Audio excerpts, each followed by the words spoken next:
Okay, we are now live. Happy New Year. Happy 2021. We're back for our very first talk of the year. Hope everybody's doing well. Today we're going to be joined by Kate from Your Recovery Therapist. And I can see her now. And we're going to be talking about addictions and trauma and the correlation between the two. So just going to get her on now.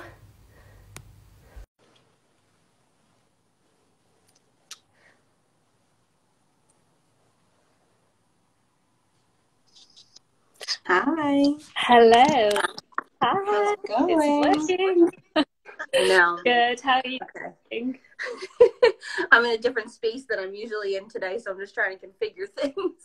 Oh, it's so funny, isn't it? Like with the phone and the Wi-Fi, I did a whole introduction on the other one, and then I was like, I think it's frozen. I don't know why Instagram can't figure out, or maybe it's intentional. I'm sure that it probably is. Yeah. How to let us do this on the computer. I mean, that would make life a lot easier. Right? It would make it so much easier. I feel like it gets so complicated because it's on the phone and you're looking at this tiny little screen. Yeah, and sometimes it's like your phone, just about half an hour ago, I was like, oh my gosh, I need to charge my phone. I was like, yeah, I have the same thing happen, so. Yeah. Well, we made it anyway. And yes, we're here, so we're good. Joining. This is our first talk, actually, of the year, so we've had a little bit of a break, so feeling a bit rusty coming back online, but well, that's okay.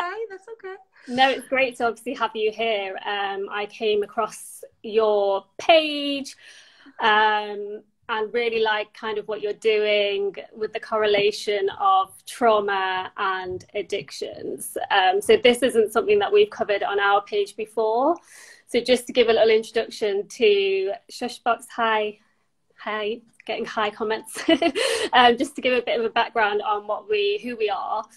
We're a platform that's supporting survivors of sexual violence, so any kind of like sexual trauma. And yeah, we've been covering all types of content last year, looking at healing journeys, just some of the conversations that aren't really being had, or just kind of like hidden away, I feel. So we did some talks last year with just talking about therapy, and just looking a bit further into providing support for survivors.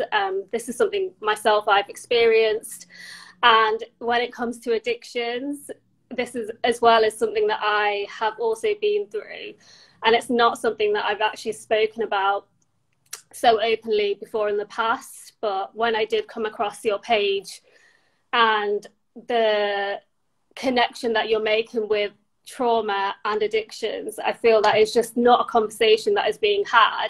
And for any survivors who might be watching or connecting with this video later, I feel that is a big conversation that is a big link that is missing sometimes, I feel, in this whole conversation. So I don't know if you want to maybe start by just giving yourself an introduction and then just going into that, basically.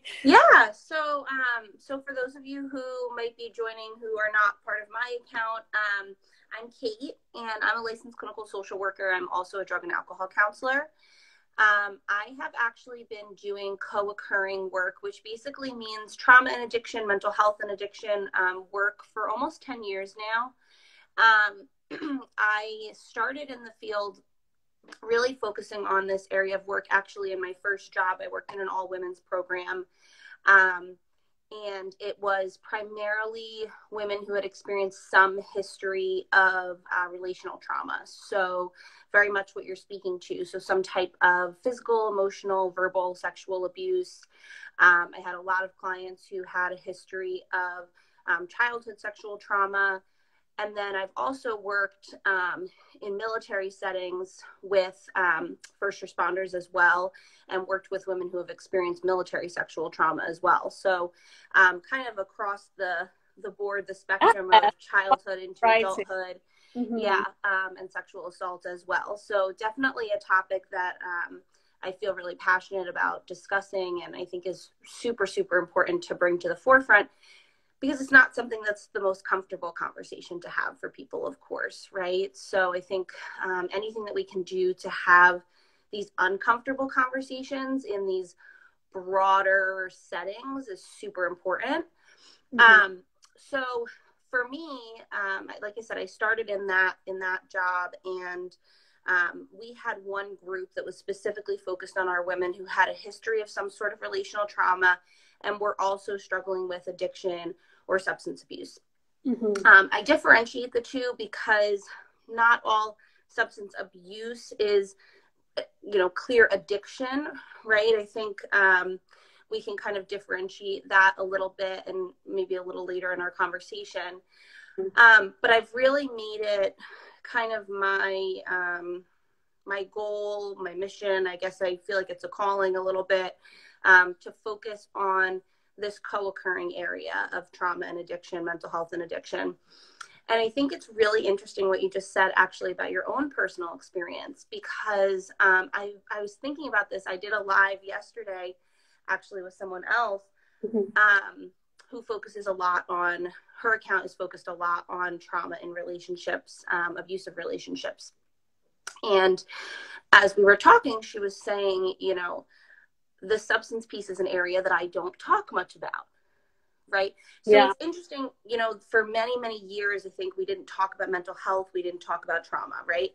Now we're kind of in this space where, do we have more work to do to have these conversations? Of course. But we definitely have brought these conversations more to the forefront in terms of talking about depression, talking about anxiety, talking about trauma. But we still don't really talk about substance abuse. We still don't really talk about addiction. And we still don't really associate those two things within the topic of mental health, and they are. And I think that part of it is because there's still a huge stigma around it, is one reason. Another is generally either our own personal experiences where we may have used in the past causes a lot of judgment and shame for ourselves. We don't want to be looked at by society in a particular type of way. Because there are certain associations when you use the term addiction or when you use the term substance abuser. And we may have had family or friends that have experienced addiction or substance abuse. And so it's a very triggering topic for us to talk about, because maybe we weren't able to help them. We didn't know what to do. We were personally affected by it in some type of way. And so for me as a person, I would say I've experienced all of those different things, both personally, family-wise, and then professionally with my clients. And what I tell families often is try not to make logic out of an illogical thing, right? So addiction and substance abuse generally are not logical behaviors. And so the more that we try and kind of like understand it from a logical perspective, the more we kind of drive ourselves a little bit nuts with that. So I kind of take a little bit of a step back and just say, can we see how this behavior can be a function of something else?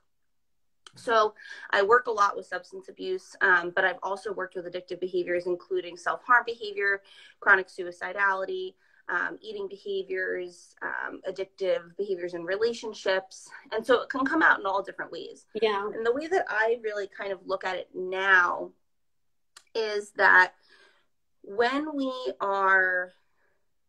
have an experience, whether it's trauma or have a mental health diagnosis, we feel like something is potentially missing, or we're having an extreme overload of emotions. So it can be one or the other. And we're looking for something to help us manage that. It's a coping mechanism. So when we find that thing, it becomes our safety blanket. And it's almost like we're a little kid and we don't want to let go of that safety blanket. Yeah, definitely. I can relate to that. And I think just going back to your point with family and friends and, the stigma that's still attached to talking about addictions. And I feel like when you use the word addiction as well, someone might have a certain view of what an addict looks like. But Yes.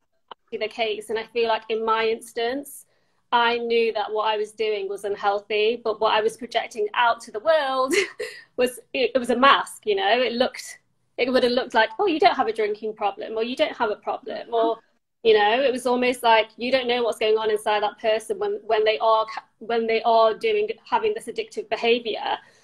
So yeah, I wanted to kind of talk about that wearing the mask side of it. And when you do have friends and family who, when you think of the word addict, you think of it might be the extreme version of that, but you know, there's addiction that can exist that is it's just not what you think it is. Mm-hmm. And so I think there's a couple things that you're bringing up. So one is, you know, kind of the spectrum of, right? And so, yes, absolutely. Do people get to a point with their addiction, with their substance abuse, where they could potentially be having legal ramifications, lose their families, lose their jobs, lose their home, have financial strain? 100%, right? Are there also many, many people who are walking around every day who are heavily, heavily drinking on a daily basis, to the point where, you know, it's allowing them to pass out, to go to sleep every night, but still getting up and going to work every morning and seem to be doing okay? I've seen kind of both ends of the spectrum, and then lots of people that are kind of somewhere in between, right? Mm-hmm. And so I think it's like anything else, where before we really normalized people getting mental health care, and we brought to light that, you know, anybody can get support for their mental health. It doesn't have to be someone who is severely, severely struggling. Mm-hmm. And depression, for example, doesn't always look like someone who's just crying all day and not getting out of bed. While that can absolutely be depression, yeah, depression can also look like the person who's got a smile on their face and coming into the office every day and, you know, making tons of money. Exactly. So I think we have to get away from this idea of what any of these terms really mean, because they're all just judgments that we've made. And it's really a systemic issue. Like we've been talking about, you know, systemic issues on a multitude of topics, obviously, over this last year. Yeah. But this is part of it. I mean, this is totally a systemic problem. The way that we look at addiction and substance abuse, and how that plays a role in the way that we treat people who may want to get support for those things. Yeah. I think it's really hard because when someone has severe consequences, mm-hmm. and may have hit what society deems as the rock bottom, it's like, okay, that's a clear-cut need to get help, right? Yeah. But if somebody is seemingly functional, mm-hmm. then it's like, well, maybe I don't need to get help for this problem because I'm doing okay. And I think this kind of was a little bit like my experience. So talking about the difference of sobriety and recovery. So I don't think it's a coincidence that when I started to, you know, really look at my drinking and, you know, stop drinking or whatever, that during that time, that's when I got to the trauma part, you know. It was like, that was the layer that had been there for many, many years of like hiding behind these addictions. And then when that is removed, it's like, what was at the root of that addiction? So it wasn't just the case of me, oh, I need to be sober. You know, I think there is also in society there's a difference between people who, you know, just choose to be sober because it's a lifestyle choice and there's no underlying issues. Is there a difference with sobriety and recovery, basically? Because when I started, it was like, oh, I just want to be sober. You know, I don't like the actions that I'm taking when I'm drinking, or yeah. I didn't really realize it was going to go into this whole whirlwind. Yeah. The recovery too. So, I mean, I actually have a couple posts on my page about this because I think there's a big difference between sobriety and recovery. And I also have been kind of doing my own self-exploration on that word recovery as a whole as well too.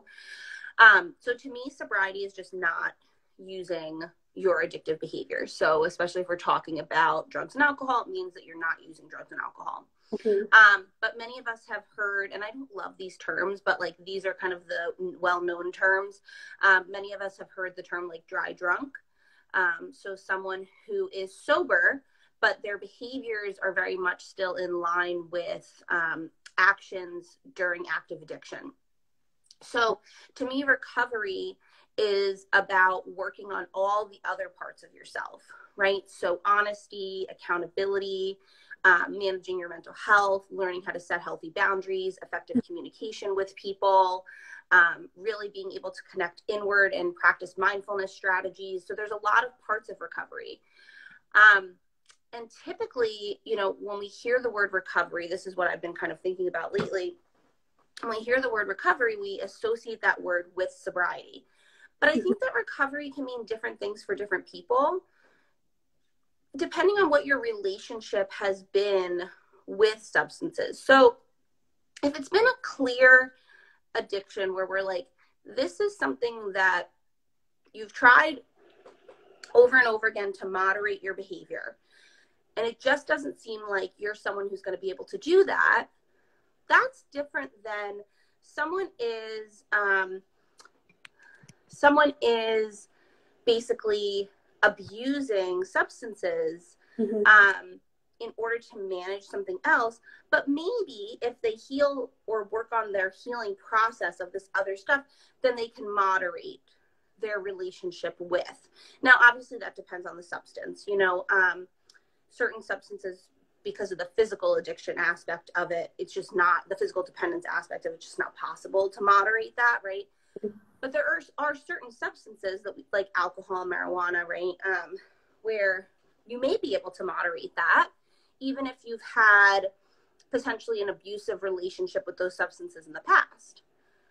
But it depends. This is where I am not a one-size-fits-all therapist person. Like, if you talk to me in real life outside of therapist life, like, I'm a very gray area. Well, have you considered this? Well, I don't have like black and white responses to things, because I just think that we as human beings are so different in the way that we process information. And I see that a lot. I don't know if you've done any EMDR therapy, but one of the trauma therapies that I practice is EMDR. And I see that in terms of just how different our brains process information through this kind of like unconscious tapping in. I haven't done EMDR. Okay. I haven't heard of it, so I don't know what that is. Would you mind just explaining it a little bit? Yeah. So EMDR stands for eye movement desensitization reprocessing. Yeah. Okay. It's a lot of words. It's exactly what I say to my clients. I'm like, you don't have to remember all the words. Yeah. But what I try and explain to them is that, you know, we have a left brain and we have a right brain. Our left brain is responsible for logic. Right brain is responsible for emotion. Oftentimes, memories or information can get stuck. So that's where I'll hear a lot of times someone saying to me, and I put a lot of these types of statements on my page too, where it's like, I know XYZ wasn't my fault. This comes up a lot in sexual trauma, right? Yeah. But I still feel like it was. Logically, I know that this was not my fault, that no one should ever do this to me. I still feel like something I did is what caused this. So there's a disconnect, right, between the logic and the emotional experience. And EMDR helps to move the memory back and forth between that logical and emotional part, so we can make sense of it in a different way, create different belief systems about the memory, and hopefully integrate the emotional part of us that knows emotionally now, this was not my fault. Wow. Yeah. I mean, I actually really wanted to know, because I have read the eye movement desensitization reprocessing. I know it's a mouthful. I'm thinking, how does it work with the eye movement? But that's so interesting. And yeah, just like you say, it's a different narrative. Rewriting the story of what you've been through. Yes. And it really, the reason I say that I don't know how people are going to completely process when we start EMDR is because what EMDR does is it really taps into the unconscious mind.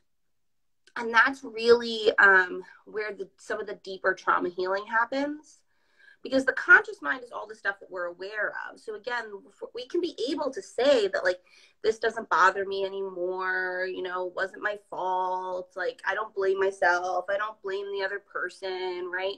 Things like that. And we're speaking from that, like, cognitive, conscious and logical part of our brain, where our unconscious mind is really where the trauma is stored. And how we see that play out is through our behaviors. So that's the link, right, between the trauma and the substance abuse, or the trauma and the addiction. Yeah. That's where sometimes we don't even realize that they're linked because it's so unconscious. Definitely. And I think it is almost like, once you get rid of, well, from my experience anyway, it's not one size fits all, like you say, but once it was like having this, like, fog lifted, like having that clarity, and then being like, oh, this is the issue that I need to, like, this is the trauma that I need to address. That's the root of what's caused all these years of that response, that coping. And it's because, you know, I don't look back and think, I understand why I was doing it. It was an escape, you know, it was an escapism. It was running away from the problem, and yeah, just hiding behind it and using it as like a coping mechanism at the time. And then when that was, you know, I've been sober, completely sober now for like 14 months. But the year prior to that, I was testing, not drinking. I was testing, but, you know, I was managing to do like 2 or 3 months at a time, but then, you know, there's many things that go into it and different connections that I had at the time. I thought, oh, this, you know, I'll be able to be strong and not drink. And then when I did hang out with that person, I was like, oh, we're still drinking.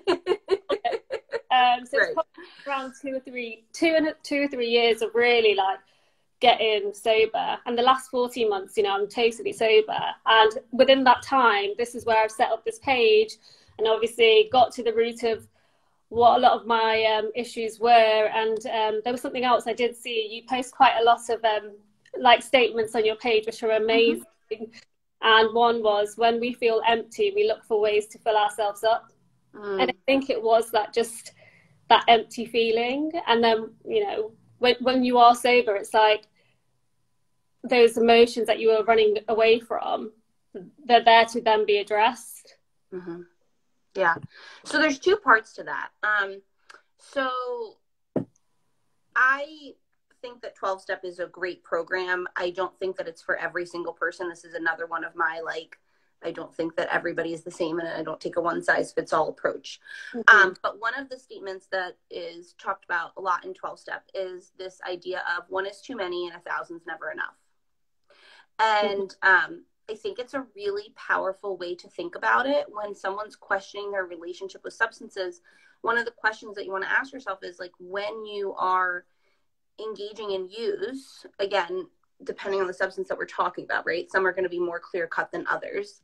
Yeah. But if we're talking about things like alcohol or marijuana, for example, when you're engaging in those behaviors, or you're using those substances, do you constantly feel like no matter how much you have, it just doesn't feel like enough? It's not filling you in the way that you want it to. Yeah, I guess that, you know, not having the boundary of knowing when to stop with drinking, for me, it was like, just keep drinking and drinking and drinking until I'm like passed out, you know? It was like there was no end to it. Yeah. And it's a physical feeling that we experience, right? It's not something that we can kind of explain necessarily. It's just this feeling of like, I need more, I need more, I need more, I need more.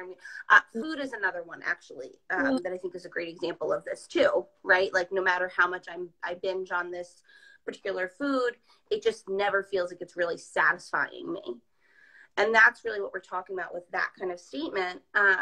So I talk a lot about this idea of feeling states, which I've kind of touched on briefly in our conversation right now, but it's this idea that we're seeking something through the addiction or through the substance, right? So whether that is a numbing experience, whether it is to feel something, whether it is to connect with other people, you know, or to feel quote unquote normal, whatever that term means, right? We are seeking some sort of experience. through that use. And when we can understand what sort of experience we're trying to seek out, then we can also link that back to when did we stop being able to have those experiences organically, or were we never able to have those experiences organically? And then we can start to explore how can we still, you know, manage our mood or connect with other people, not necessarily numb ourselves, right, through skills, but how can we work through some of these things so that we don't feel like we need this thing over here to be able to manage these parts of ourselves that are hurt. Yeah, so it's not the numbing of the emotion, it's allowing that emotion to exist and to feel it and to ride it out. And it's hard. It's hard. You know, I've sat on the other side of the couch many times myself, and I've done my own work. And so I've said this in other lives with other people, but when I tell clients, like, this is hard work, I really mean that this is hard work. Like, it can be so heavy emotionally, and you walk out and you question, do I want to keep doing this? Because this is just so incredibly hard. And it's like a release almost that you can experience when you're really doing that deep therapeutic work. And I think that the end of the tunnel is worth the hard stuff that we go through in the middle. Yeah, I mean, we did do a talk on therapy in general. So, well, psychotherapy, sorry, not therapy in general. There's so many types of therapy. Yeah. We're talking about, you know, when you are going in and sitting with these emotions that you haven't felt before, it gets rough. Like, you know, there is a period in the middle where it just feels, well, in my experience, it just felt like, you know, it was like I was explaining it to my therapist. I was like, I feel like I'm on a boat, a ship in the sea, and I'm in the eye of the storm, but I can actually see I'm in the eye of the storm. Like, you know, the waves are rocking, but I can see the way out. So yeah, how I visualized it, and that's how I felt. You know, you're doing the work. It's almost like it's almost like you hurt to heal. It hurts to heal. Absolutely, right. And I think that's with, I mean, physical healing as well when we think about it, right? When you hurt yourself really, really badly, there's that period of time where that wound is still open, right? Yeah. It hasn't closed and scabbed over yet. So it can still be uncomfortable for an extended period of time. I like that analogy that you give. Often in EMDR, we talk about this tunnel kind of idea that I was referencing before, you know, that as we do this work, as you process this memory, it's going to feel like you're going through a tunnel. And just know that it's going to get dark and scary. And my role in all of that is to guide that person through those scary parts. It's okay. You're safe now. You're here. This is old stuff coming up. And to not stop the emotional processing, basically. So someone's crying or someone's yelling or screaming or whatever the case may be. I'm just saying it's okay. Keep going. This is old stuff. It needs to come out. You know, you're allowed to experience this. Give yourself permission. It's okay. I'm right here with you. And then we talk about, you know, if you feel like you need to stop, you know, motions that you can tell me if you feel like you need to do that. We could take breaks, things like that. But the idea is you're going through the tunnel and you will get to the other side, but it's going to feel dark and scary before you get there. And, you know, healing's an ongoing journey as well. Like now when I look back, like I've learned so many different coping techniques. You know, I've really got into meditation, spirituality, just the grounding things that make me feel good. And now I let my emotions, I'm not wearing a mask as much, just in general. I feel like I'm just more of the more like authentic version of me with all the different emotions attached. But I don't feel guilty of feeling an emotion where it's like a sad emotion or anger. You know, I just let them be now. Whereas before I was trying to like numb everything, I think, with alcohol and escape it all. And there is a light at the end of the tunnel. And I'm not saying I'm on the other side, because obviously you're constantly healing, but I feel great now. So yeah. You just feel lighter. You feel like a weight has been lifted. I know for me, I definitely have become more vocal and authentic about these types of conversations in my personal life. And lately I've been trying a lot more to be more honest about my personal experience outside of just as a therapist as well in this platform, because I think it's important to normalize that even if you are successful in many areas of your life and have your your shit together, basically, seemingly, right? That you can still be struggling internally. Mm-hmm. And I have worked a lot with clients who have those dual experiences where they're having so much internalized pain, but to the outside world, they look like the helper, the caretaker, the person who's got their stuff together. They're the strong one. They're the identified strong one, right? And I can totally relate to that. Yeah, I can absolutely relate to that experience. So I just have been trying to talk about that more and more on here because, you know, my individual work with clients, I don't share those things because to me in therapy, it's about the client. It's not about me. But this platform is really, it's an interesting space because it's not individualized therapy. So it is an opportunity for us to, as therapists, I think, kind of normalize this experience that, yes, we also struggle. And when we tell you that it's hard, or when I say to a client what my therapist said to me, which was, you can only take a client as far as you've been, I truthfully mean that. I mean those words. You know, I'm not currently doing therapy right now because I did some really deep work for about 2.5 years, about 2 years ago now. But if I needed to or wanted to go back into therapy at this point, then I think that it's an important thing to do. I think especially as a therapist, to be honest, like to be reminding ourselves constantly of what it feels like to sit on the other side of the couch, to do that work, to ask for help the way that we encourage our clients to ask for help. Like if I'm going to tell somebody it's okay to ask for help and you deserve to do that and you need to do that, I'm a big proponent of practicing what I preach. You know, I moved from New Jersey to California, and some of my clients, I was surprised at the reaction of some of my clients because they were like, you know what, Kate, honestly, like we're glad that you are doing this because it shows that you really do practice what you preach. You're always telling us that we need to do what's best for us, and you doing what's best for you is like a great kind of modeling of that. Definitely agree with that. And I, you know, on the last conversation we had with the psychotherapist, she mentioned something similar. You know, what's the saying? Wounded healers become healers, or something. Something like that. Yeah, something like that. You're practicing, obviously, not quite right, but practicing with yourself. Obviously, it's great for your clients to see that you're taking your own advice. You know, you are listening to your own body. You're doing those self-care practices for you as well. And this is just a human thing, really, isn't it? Of that awareness of the self.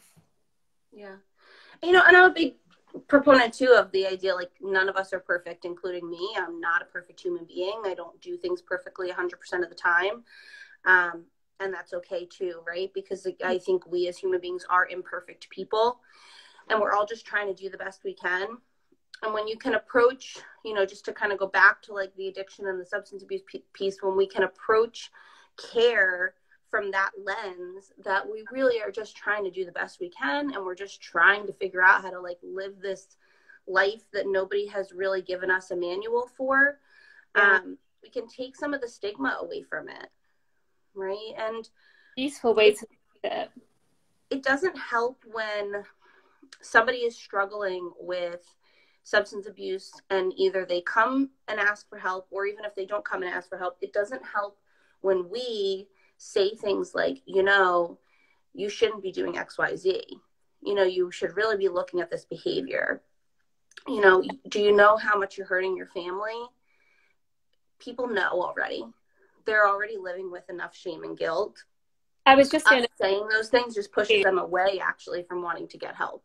Yeah, I mean, it's almost like with addictions, especially, it's almost like it is faced sometimes in society with like aggression. It's like, you know, you're wanting help, but then people are like, you need to stop doing that. It's bad behavior, but yes, you have control over it. It's linked to the trauma. It's linked to the mental health. If it was that easy, obviously. But that is actually how the conversations sometimes go, I think, when people are coming forward with their addiction, addictive behaviors, you know, the reason behind it, sometimes you don't feel like you have a control to stop. It's not that simple. Yeah, there's actually a book called Willpower is Not Enough. So it's all about this idea of, right, that we generally, people say many, many times to themselves, I'm going to wake up and I'm not going to drink tomorrow. I'm going to wake up and I'm not going to binge on that food tomorrow. You know, I'm going to wake up and I'm not going to take those pills tomorrow. And then something takes over and it's just so powerful. And we wind up doing the behavior anyway. There's this concept, I can't remember if I still have it on my page or not. But there's this concept that I talk to people about, which is this idea of over under. And basically it's the idea that in the beginning of our use, even if it is abusing a substance, we feel like we have the power over the behavior. We feel like we have a sense of control over it. And then it can happen in a split second where all of a sudden that substance or that addiction has the power over us. And as soon as that happens, that's when we feel like we have a really hard time getting out of that, because we just get in this vicious cycle.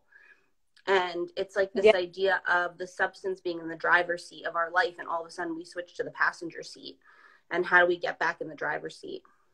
That's exactly what it's like. It's that, and then I know you cover a lot as well on your page with shame, and how shame as well as part of that whole cycle almost, you know. So then you feel bad that that's happened, and then, you know, to get over it, it's like, it's just a cycle of shame as well attached to that. Yeah.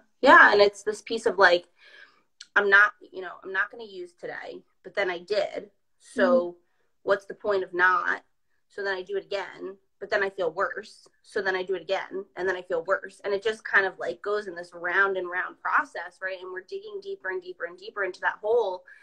And at that point, it can be really, really hard to get out unless we're doing really specific things to get help in places where there's an understanding of the behaviors that are associated with addiction, because it is a whole different type of language and conversation that we have than some of the way that we talk about or do mental health care. I do think that you have to have an understanding and a background of kind of getting addiction, if that makes sense, whether you have personal experience with it or not, which, by the way, we all have personal experience in some type of way with addiction. Even if it's not us personally, we all know someone who has been affected by addiction. Yeah. We just don't like to admit that. We don't. And I think it is just going back to the whole point of what it means, what it looks, what is people envision a person with an addiction looks like. So yeah, for sure. But you know, I think we have to keep having these conversations about this topic specifically, because it's so interesting. I've had a couple of conversations with people recently who have said, I've done so much talking about my trauma in an open setting. And this is what you said in the beginning too. And that's what I'm saying. Like, I've had multiple conversations with people just recently who have said the same thing. And they're like, I don't know why, but I feel comfortable talking about that, but I don't feel comfortable talking about the substance abuse piece. I think because we're worried that there's going to be more judgment there. When it's somebody who is specifically focusing on their sobriety, usually those people are very loud and proud and out there and talking about it.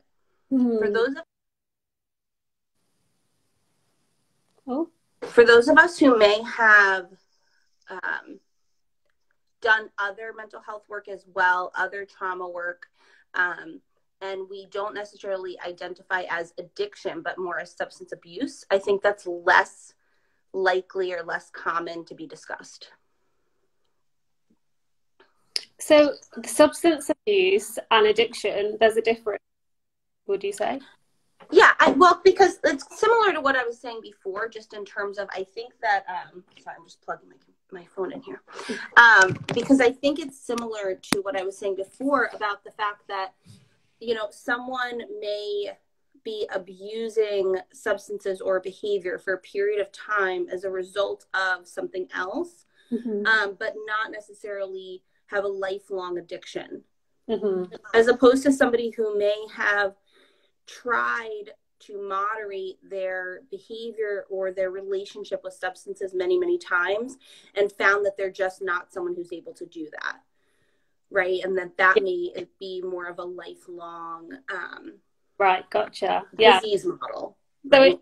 you know, you could be abusing the substance, like you say, but you're wanting to stop. But actually, when it comes to it, that willpower, that, you know, it does feel like that substance has got the control. That would be more seen as an addiction then. You don't have that power over it, or... I think that can be with substance abuse as well, right? But the substance abuse to me is more like, once you've done some healing work on the trauma or the mental health, then you're able to moderate your behavior with the substance.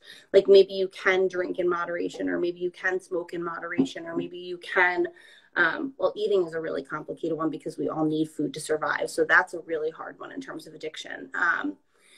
But yeah, with those two substances, maybe you are somebody who can at some point moderate your drinking behavior. Maybe it's not a lifelong problem where you have to be sober forever. But there are some people where it doesn't matter. 50 years down the line, after they've been sober, they take a drink and they're going to be right back to where they started. So I think there are differences there. Yeah. And I think just going back to your point where you're saying people don't, you could be talking openly about different trauma, mental health, that stigma is slowly moving. I mean, it's still there, but I feel thing with, in my experience anyway, the reason I'm reluctant to talk about it is because a lot of people associate drinking, or, they associate it with a positive part of life. They enjoy it. There's an enjoyment factor. So then there's this kind of weird feeling. I don't know. It's just, you just feel like everybody else, the majority, are managing, and it's something that's enjoyable. So it feels, from my experience anyway, it does feel almost like you're the odd one out, who can't enjoy. Well, let me give you an example. Do you think anybody would ever ask, why aren't you using heroin anymore? Do you think anybody would ever ask that question? No. Probably not. Yeah. Right? Yeah. No. Why aren't you shooting stuff in your arm anymore? Probably not. If someone struggles with alcohol the same way that they do with heroin, why don't we look at it the same way? Yeah. It's similar to, I watched a recent, I don't remember if it was a documentary or docuseries on Netflix about the crack epidemic that happened in the United States. And it's similar to how, crack and cocaine are essentially the same drug, right? They are just created slightly. They're just used differently, and crack is turned into the rock form of cocaine, right? But it's the same drug. So why is it that for so many years, and this is another like systemic thing, the rich white man could use cocaine and it be acceptable because it's, again, for rich people, and, it's kind of looked at as this like high class drug, but somebody who's using crack is deemed to be like a problem, right? Or less than. It's like, it's literally the same drug. Yeah. It's just, this is where, again, we get into these systemic, like, belief systems about things. Yeah. And we can really convince ourselves, I think, of what is fact. And many times it's actually opinions and judgments. Facts are things that can be proven, right? A fact is that there's a closet next to me. An opinion is something that I hold as my own personal truth. And then a judgment is an opinion that I state as a fact. Yeah. So, but judgments are not facts. Just because something has been said over and over and over and over and over again, still doesn't necessarily make it a fact. Not a fact. Maybe it is, but it doesn't necessarily mean it is. But I think it's the opinions and judgments. And it's just going back to your point on shame. I feel like shame plays it's an emotion that's there throughout, that's kind of why underlying beneath all of this is sometimes that feeling of shame. Yeah. And because we as human beings want connection with other human beings. So we don't want to ever do anything that's going to put us in jeopardy of not having those relationships or those connections with other people. And that's a big part of it as well. That is a big part of it. And I feel it's letting go if you're in circles and that is the thing that to do, you're going to lose those friendships. There's a point where you're going to want to go down a different route, or you're going to end up down a different route. So that was difficult for me to actually understand and realize that's the way it will be. I'm okay with it now, and it does make space obviously for new relationships. You meet people at different places of your life, but yeah, at the time, it was like holding on to that community that I'd built, all those friendships that I built around drinking. So yeah, and even the other end of the spectrum too, right? Like you're saying, the relationships you built around drinking, right? I think in terms of, if we're talking about drugs also, like in the drinking world, that's okay, right? But like if we're talking about drugs, for example, people who have been using drugs, they're typically involved with circles of people and friendships who are also using drugs. So then it can be really, really hard and isolating and lonely when you step away from that lifestyle. That's why it's so important to build community and recovery, because you're basically like abandoning old relationships, and none of us want to feel lonely, especially in the most vulnerable time where we're trying to work on our trauma, work on our mental health, not use substances. And that's why the community aspect of recovery, I think, is really imperative, because you have to, if you're going to walk away from these other relationships, have some other relationships that you're going to kind of like replace them with. And I don't mean like in a codependent way. I just mean that, again, we are hardwired as human beings for connection. We see that during the pandemic, how hard it's been, right? So it's not wrong for us to want relationships with people. Yeah, I mean, I know obviously we're getting close to 11 your time. Yeah. But I wanted to end with that basically because you have said a big part of recovery is community. And obviously you're running your page. I just wanted to see how could people, because we're going to post this on our platform, but if anyone wanted to like find out more, how can they interact with you?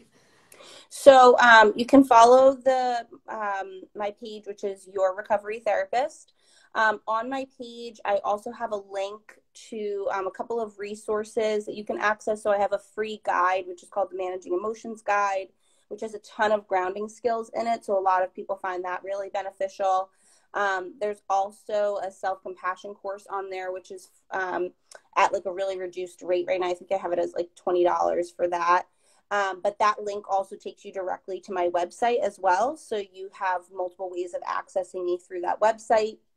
And then actually, after this baby comes, that I'm going to have very soon. It's really, is it March that you're due? Yeah, March 1st. So I'm like ready to go.